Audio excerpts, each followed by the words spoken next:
साथियों नमस्कार। आप देख रहे हैं टिप्स सिविल सर्विसेज और मैं हूं श्रीकांत त्रिपाठी। ऐसी तो दवाइयां जीवन रक्षण का काम करती हैं, व्यक्ति को स्वस्थ करती हैं, लेकिन यदि वही दवाइयां अमानक हो जाएं, उनमें मिलाए गए तत्व दूषित हों, जहरीले हों, तो जानलेवा भी हो सकती हैं। ऐसी घटना हाल फिलहाल चर्चा में है कि एक कफ सिरप के कारण राजस्थान में और मध्य प्रदेश के छिंदवाड़ा जिले में कुछ बच्चों की मौत हो गई।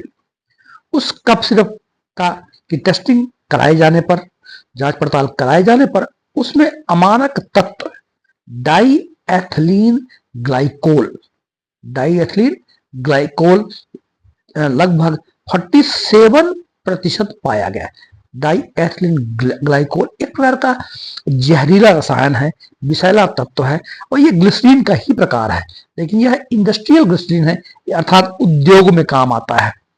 उद्योग में जैसे पेंट उद्योग, वार्निश उद्योग, प्लास्टिक उद्योग, रबर उद्योग, रेगजीन उद्योग, इनमें इस डाईएथिलीन ग्लाइकोल, जिसे डीईजी कहा जाता है, एथिलीन ग्लाइकोल ईजी कहा जाता है, इन्हें इंडस्ट्रियल ग्लिसरीन भी कहा जाता है, जहां की इन्हें औद्योगिक के जो क्षेत्र होते हैं औद्योगिक, उसमें मिलाया जाता है।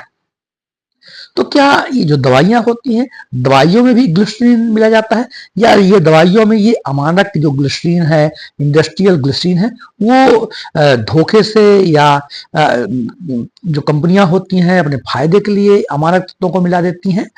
तो यद्यपि वास्तव में जो दवाइयां इस तरह की जो कफ सिरप होते हैं, उनमें बहुत ही न्यूनतम मात्रा में, यानी कोई दवाई बन रही तो 0.1% ग्लिसरीन मिलाने का प्रावधान है। ये ग्लिसरीन जो कफ सिरप होते हैं उनको चिकना करने और थोड़ा स्वाद को ठीक करने, मीठा करने के काम आती है। लेकिन और ये हमारे जो दवाइयों के संबंध में ड्रग एंड कॉस्मेटिक एक्ट है और जो भी एक्ट इस टाइप के बनाए गए हैं जो दवाइयों और औषधियों के संबंध में है, उनमें ये प्रावधान है भी। लेकिन कई बार ऐसा कहा जाता है कि जो निर्माता कंपनियां हैं, दवाई कंपनियां हैं, फार्मास्यूटिकल कंपनियां हैं, वो अपने फायदे के लिए अमानक ग्लिसरीन जो कि सस्ता पड़ता है, औद्योगिक ग्लिसरीन जो कि सस्ता पड़ता है, उसको मिलाती हैं, जो कि जानलेवा सिद्ध होती है। ऐसी एक कफ सिरप के बारे में कहा जाता है कि उनको बच्चों को प्रिस्क्राइब किया गया, बच्चों को दिया गया, जिससे बच्चों की किडनी फेल्योर, इस टाइप की ये जो डाईएथिलीन ग्लाइकोल है, एथिलीन ग्लाइकोल है, ये किडनी और लिवर फेलियर और नर्वस सिस्टम फेलियर का एक कारण बन जाता है। तो जांच पड़ताल में ये बातें आई कि इसमें जो कफ सिरप था उसमें डाईएथिलीन ग्लाइकोल बहुत ज्यादा था, 46% था, और कई राज्यों में, केरल में, तमिलनाडु में, मध्य प्रदेश में उस कफ सिरप को प्रतिबंधित भी किया गया। और इसके पहले भी इस तरह की घटनाएं घटित हुई हैं। 1937 में अमेरिका में घटना घटित हुई थी। अभी हाल ही फिलहाल साल 2 साल पहले उज्बेकिस्तान, गाम्बिया में, भारत में, जम्मू कश्मीर में, और अभी हाल फिलहाल राजस्थान और मध्य प्रदेश में इस तरह की स्थिति देखने को मिल रही है कि उस कफ सिरप का सेवन करने से बच्चों की मृत्यु होना बताया जा रहा है।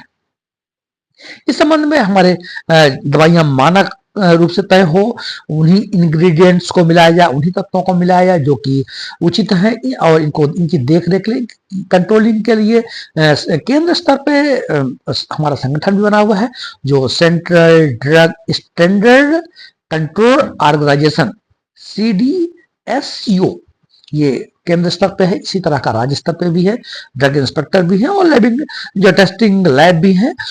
और 1940 में, हालांकि इसको बाद में कई बार संशोधन भी किया गया, एक बड़ा ही महत्वपूर्ण कानून था हमारे दवाओं के संबंध में, हमारे जो प्रसाधन सामग्रियां हैं उनके संबंध में, जिसे ड्रग एंड, बड़ा ही महत्वपूर्ण है, drug and cosmetic act 1940, drug and cosmetic 1940 बनाया गया था। इसमें इन दवाइयों का मानक तय किया गया था।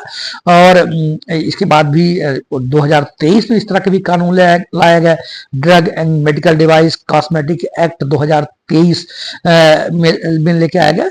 और इस तरह की दवाइयों में कोई अमानक चीज मिलती है और किसी की मौत होती है दवाइयों के सेवन करने से, तो हमारे पहले आईपीसी में भारतीय दंड संहिता की संविधान जो प्रावधान से 274 275 में था, अब जो रिप्लेस हो गया है बीएन भारतीय न्याय संहिता का जो अनुच्छेद 276 है, उसमें यह प्रावधान किया गया है कि यदि इस तरह की दवाइयों अमानक दवाइयों के सेवन करने से किसी की मौत हो जाती है तो निर्माता कंपनियों को और प्रिस्क्राइब करने वाले डॉक्टर को आजीवन कारावास तक की जेल हो सकती है, जुर्माना भी हो सकता है। ये प्रावधान किए गए हैं। एक प्रकार का ये गैर इरादतन हत्या में आ जाता है, मानव वध में आ जाता है, कि हमारे आईपीसी में भी प्रावधान था और भारतीय न्याय संहिता में भी प्रावधान है, 276 में ये कानून में लिखा हुआ है। इसी प्रकार जो ड्रग एंड कॉस्मेटिक एक्ट 1940 था, इसकी जो धारा 27A है, 27A, उसमें भी बताया गया कि इस प्रकार की अमानक दवाइयों के सेवन करने से यदि किसी की मौत होती है तो जो दोषी हैं से संबंधित लोग हैं उन पर जेल की कार्यवाही होगी, जुर्माना की कार्यवाही होगी और बड़ा कठोर पनिशमेंट है इसमें, आजीवन कारावास तक की सजाएं दी गई हैं। और हाल जो पिछले 2023 में ड्रग और medical device and cosmetic act की धारा 105 में भी ये बात कही गई है कि इस तरह की स्थिति निर्मित होने पर दंडात्मक कार्रवाई की जाएगी। तो अभी जो हाल फिलहाल अभी घटना बड़ी दुखद घटना थी।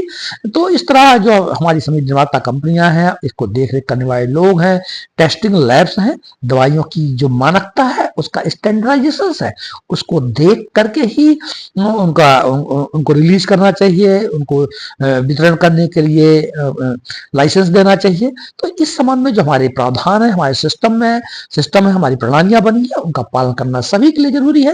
अभी हाल ही फिलहाल जो घटनाएं बच्चों की मौत हुई है उसमें ये एक कप सिरप की बात कही गई है, ये बड़ी ही दुखद घटना। ऐसी घटनाओं की पुनरावृत्ति ना हो, ये हम सबकी जिम्मेदारी है। जय हिंद, जय भारत।